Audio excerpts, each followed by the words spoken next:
Welcome to the Math Practice Standards webinar series. This webinar will provide you information on the third mathematical practice standard, construct viable arguments, and critique the reasoning of others. Let's start by reading this math practice standard in its entirety, then we will unpack it piece by piece. Mathematically proficient students understand and use stated assumptions, definitions, and previously established results in constructing arguments. They make conjectures and build a logical progression of statements to explore the truth of their conjectures. They are able to analyze situations by breaking them into cases and can recognize and use counterexamples. They justify their conclusions, communicate them to others, and respond to the arguments of others. They reason inductively about data, making plausible arguments that take into account the context from which data arose.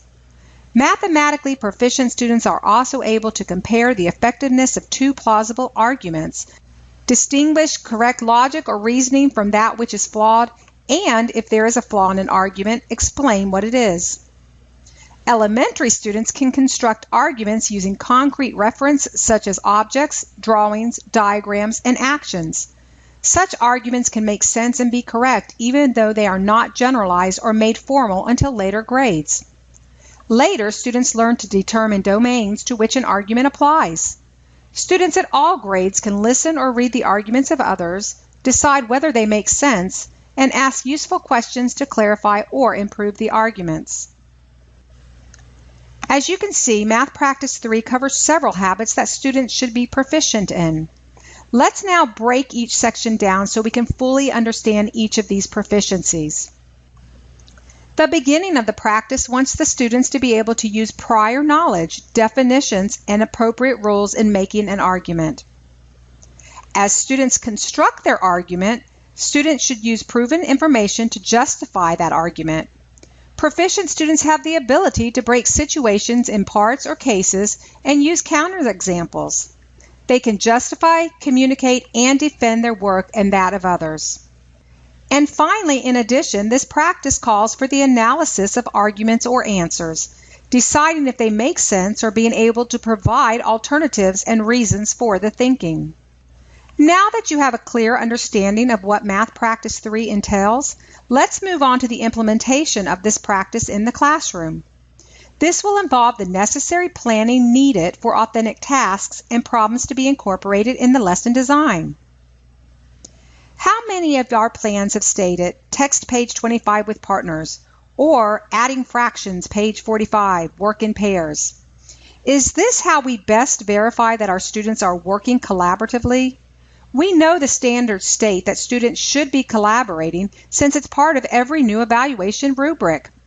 But is working with partners really reflective of best practices? Or are we just documenting something for whoever checks our lesson plans? We have to plan and train for true collaboration.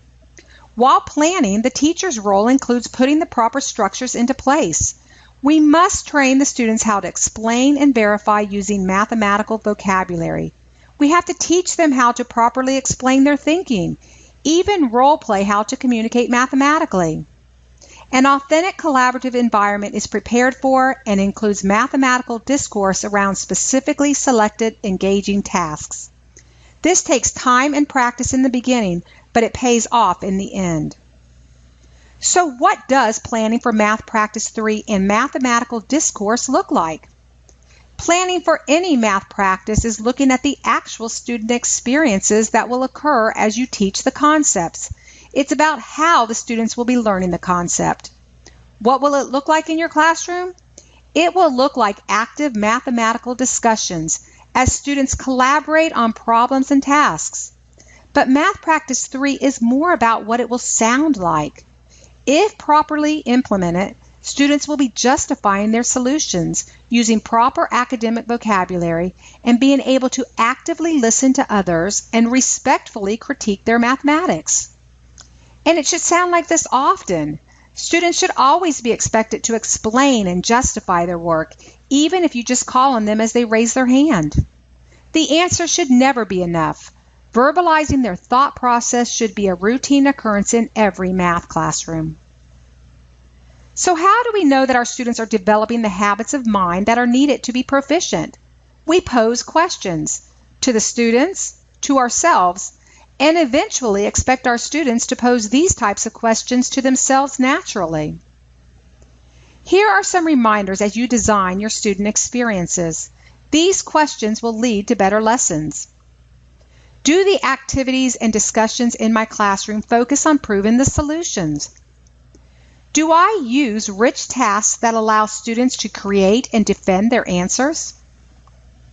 Do I focus on a small amount of problems for students to solve and discuss thoroughly using academic vocabulary? Do I allow for students to fully discuss these activities? As we get better at asking ourselves questions during planning, we need to train the students to ask questions too. Learning how to explain and justify takes time. In August, it feels like pulling wisdom teeth. When I call on a student, they instinctively just want to give me the answer 4, but I never accept just 4. I always ask, how did you get 4? Why did you multiply? Question after question until I can see their thinking process. Eventually, though, this becomes second nature in my classroom, and the students just jump into their thinking, saving the solution for last. Here are some questions students might think through. What do I know about this problem? Do I know how to solve this problem? Can I defend my solution? What academic vocabulary applies to this solution? Do I know any counterexamples? Can I actively listen to others and find the flaw in their argument? And did I learn other ways to approach this problem by listening to others? During their independent work time, it's easy to circulate and ask guiding questions. But if it's routine, students will actually develop the habit of asking themselves these questions. Now it's time to get more specific about the types of activities and tasks that it takes to provide the desired problem-solving experience for Math Practice 3. The ability to construct viable arguments and critique the reasoning in others is one of the math practices that I feel must be constantly modeled, then specifically taught. Your teaching must include this practice. It's not helpful just to call on a student and ask them, what did you get? Then say, good job, and move on. Here are some questions to consider as you plan. Do I encourage students to explain and prove their solutions or answers or accept memorized processes or formulas? Do I expect justifications, why or why not, or simple yes or no answers? Do I model effective arguments in critiquing the reasoning of others? Do I provide activities for students to defend their arguments using concrete objects, diagrams, examples, definitions, and/or data? Do I provide students opportunities to share their solutions with the class?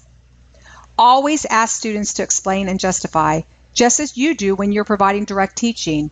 You make those connections, so you should expect students to make those connections too. And while you're at it, why not throw in a, David, what do you think about what Sally said? Let David tell the class if Sally is correct. This empowers students. They begin to recognize that their understanding is as important as yours.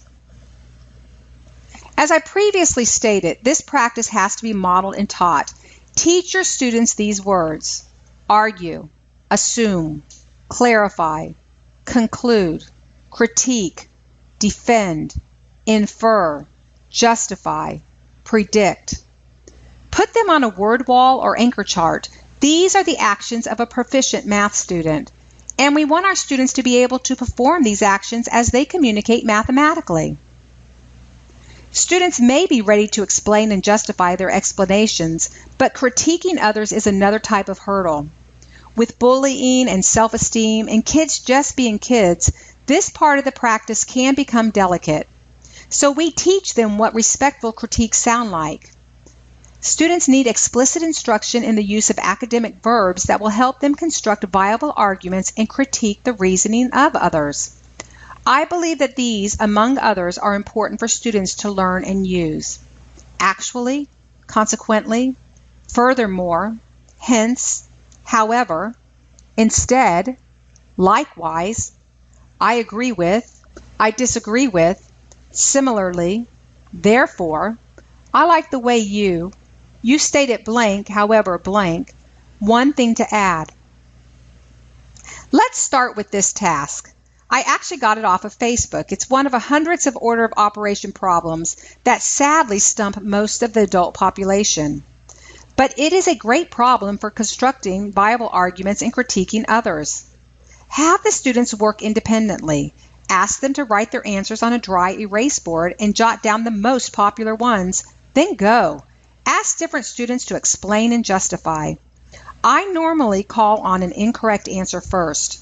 Force the students to use academic vocabulary, defend their process, and force respectful critiques. I like to have the list of academic verbs posted or taped to their desk for quick reference. And by the way, the answer is 8. Remind your students to use these strategies as they support their arguments. Past concepts they've learned, properties of operations, connections to similar problems, new concepts, academic vocabulary, and looking for common misconceptions. Again, having these readily available is helpful, especially in the beginning. Now consider this task. Your class is collecting bottled water for a service project. The goal is to collect 300 bottles of water. On the first day, Max brings in 3 packs with 6 bottles in each container. Sarah wheels in 6 packs with 6 bottles in each container. About how many bottles of water still need to be collected? This task is perfect for discourse. Multiplication, variables, adding, subtracting, making a table. Lots of different options here. And perfect for training students on active listening and using the academic verbs. Here is another Facebook favorite. We debated online, let them debate it in class. And honestly, whenever I see something like this online, I do a quick save and make it part of my bell work. It's fun, and we're practicing math content and a math practice at the same time. Are square roots rational or irrational? When a student says that all square roots are rational, then another states that she disagrees because although there are many rational square roots that are rational, like the square root of 4, which is 2, and the square root of 36, which is 6, but the square root of 17 is irrational because it isn't a perfect square, you will know that the student is proficient in Math Practice 3. And yes, this did happen. Are the figures similar? Viable arguments sound like this. I thought that the 2 shapes were similar when I first looked at them. Nonetheless, they can't be similar because the ratio of their corresponding sides doesn't make a proportion. Do you hear all that academic vocabulary? The students can do this with enough practice. Is this a rectangle? These statements will make your day. You'll be talking about them in the teacher's lounge. Without the side lengths and right angles marked here, there is no way to be 100% positive that this is a rectangle. A rectangle must have congruent diagonals, otherwise it would only be a parallelogram. Okay, one last task or activity. This one is similar to a problem that was presented in the first 2 math practices. In order to fully answer it, students must have internet access. It can easily be changed to reflect any movie theater in any city and any current movie showing. But it is perfect for discourse as there are several different solutions. As long as the solution can be backed up with a verifiable argument, then it is encouraged. How much would it cost for a group of 2 adults and 7 students under the age of 12 to go to see Wonder Woman at the Epic Theater on Lee Vista in Orlando, Florida? Create an equation for this scenario. Now we will conclude this presentation with a quick discussion on how we assess Math Practice 3. Students can be assessed informally during this process just by asking questions as you circulate, but some teachers want a more formal rubric or checklist. I suggest allowing the written portion of each task to guide your evaluation of your students' problem-solving habits. However, the rubrics on this slide and the next can be used or adapted as a quick reference to assist with that assessment. Construct viable arguments. Emerging students can explain their thinking for the solution they found. Proficient students can explain their own thinking and the thinking of others with accurate vocabulary. Exemplary students can justify and explain with accurate language and vocabulary why their solution is correct. And the second part of this math practice, critique the reasoning of others. Emerging students can understand and discuss others' ideas and approaches. A proficient student can explain other students' solutions and identify strengths and weaknesses of the solution. And an exemplary student can compare and contrast various solution strategies and explain the reasoning of others. It may be valuable to assess yourself too. This rubric is a great planning tool as you design your lessons, or just use it at the end of a unit. As we become more self-aware of the environment we create and its effectiveness for implementing the math practices, we should see a direct impact on the problem-solving and perseverance habits of our students. As we conclude this webinar, consider planning tasks that students must argue and defend their solution paths and/or answers. Ensure that academic vocabulary is being used and that students are respectfully listening to others' solutions. We hope this webinar helped clarify your understanding of Mathematical Practice 3, construct viable arguments, and critique the reasoning of others.